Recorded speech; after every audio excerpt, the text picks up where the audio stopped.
Good morning, everybody. I'm back. It's the first video that I make. It's getting back on my YouTube game, per se.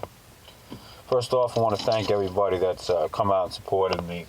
Some of you knew what was going on, some of you don't. But like I said, I'm not going to get into it again. I've had a lot of stuff going on, and everything's back on track now. And a lot of you've come out and gave me a lot of emotional, spiritual support and so on the last video I did explaining things. And I really, really appreciate that to all of you out there that have supported me. You guys are awesome, all my brothers and sisters on YouTube and the survivor community. So, this morning, last night I was on Step One Survival's weekly Saturday podcast. A lot of times I get ideas on videos to do on these type of videos, rants and discussions, off topics that other people are interested in from what I see in the chats and stuff. And one of the things everybody we were talking about last night was trust and, kind of who's legit on YouTube and who's not. How do you know somebody's the real deal? And it kind of relates back to, if shit hits the fan, how do you pick and choose who you want in your group if you're going that route? Now, I'm not big on huge moving around in huge groups. I like to have a small, tight-knit handful of people, family and close friends. But let's talk about trust for a minute. Let's talk about trust on YouTube. I say many times, when you're watching videos on YouTube, whoever you're watching, whoever you subscribe to, we're all here to learn from each other. Some people might not know everything they claim to know. I personally try not to claim to know anything. I just know what I know, and that's it, if that makes sense. I'm far from an expert on anything, I'll say that. But, watch the channels, do your own research, and figure out go watch who you think is legit and who's not. Some people you think that might not be legit might be.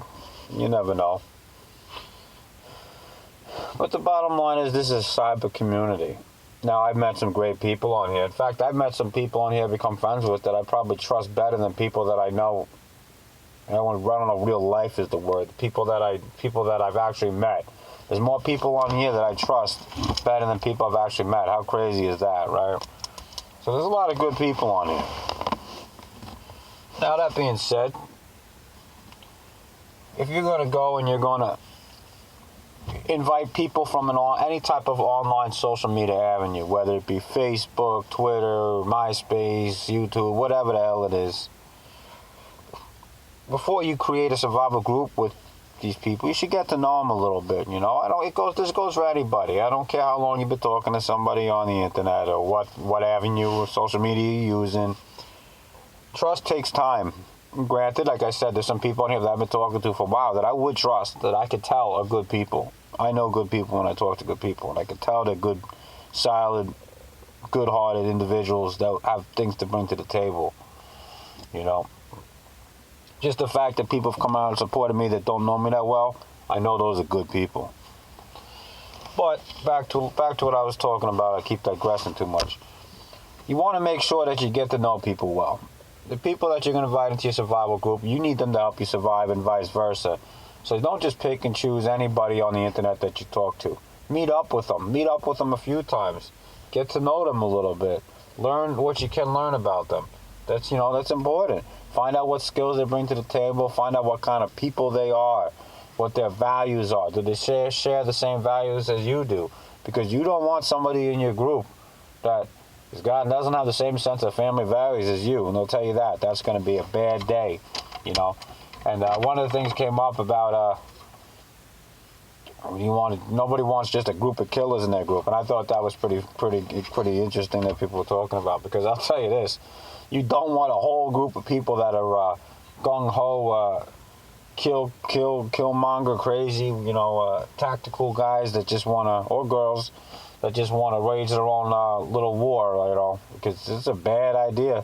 You got way too many egos, way too many people in one little room or walking together. Everybody's going to be fighting for that leadership role. Everybody's going to want to be in charge. It's going to be a freaking disaster, and you don't want a bunch of murderers. Make sure you got a well-versed group of people. you know. And get to know your neighbors a lot better if you want to use your neighbors in your group. Let's say that a lot of people talk about their neighbors coming together. Let me tell you something, guys. When something goes bad, shit hits the fan, people can change like that. Those who you thought were good people might become not so good people. So get to know everybody really well. Your neighbor next door that borrows milk and sugar from you might be trying to put a bullet in you, an SHTF. You don't know. So get to know everybody well. Now, trust is going to be a real key factor for everybody. It's going to be hard to trust. Some things to think about. Are you going to be able to trust? How well are you going to trust these people? If you're living in a world where it's a dog eat dog, every man for himself type society, where people are fighting over food, gas, water, it's shelter, ammunition, a dog eat dog society like that, the trust thing is going to be really hard. It's going to be really hard to trust people, and it's somewhere along the lines, unless you're going to do full solo gray man, you're going to have to trust somebody. So just be smart. Think about all these things. Think about getting to know them really well. I think that, to me, checking on what their family values are, and I mean really getting to know them where you could tell whether what they're telling you is bullshit or not, is important. If you're going to invite somebody into a survival group because let's say you're trying to put together, let's say, a group of individuals with different skills. You want to get a dentist in there, a doctor in there, a handyman in there, a welder in there, a mechanic in there. Now, those are people you want, people like that in your group. You don't want just killers. But try to make sure these people have an idea. If they're random people, not people you know too well, and you meet up with them online, you talk, and get to know them, talk to them a little bit more. Do your own research so you can find out if they know what they're talking about when you're talking to them. That's important. You don't want to meet somebody online and he says, "Oh, listen, I'm a field medic and I really want to be a part of this community. I can bring this, and this to the table." Okay, that sounds great and everything, but can you really?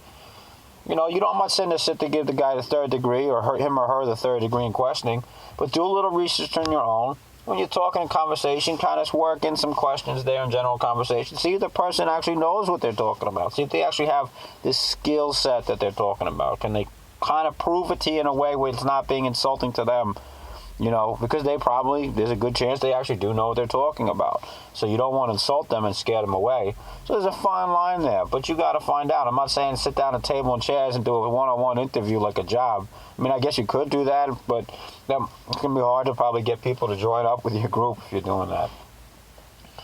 So, a little food for thought, kind of a short video for today, not really a rant. I'm just getting back into the swing of things. So I got to get back and get my other crap done, all the other videos I want to get done up here. So I'm going to work on some of those today. But that's that, little food for thought today. I love you guys. Thank you guys for supporting me. And I'm going to back up my game, so I'll have the videos come back out again.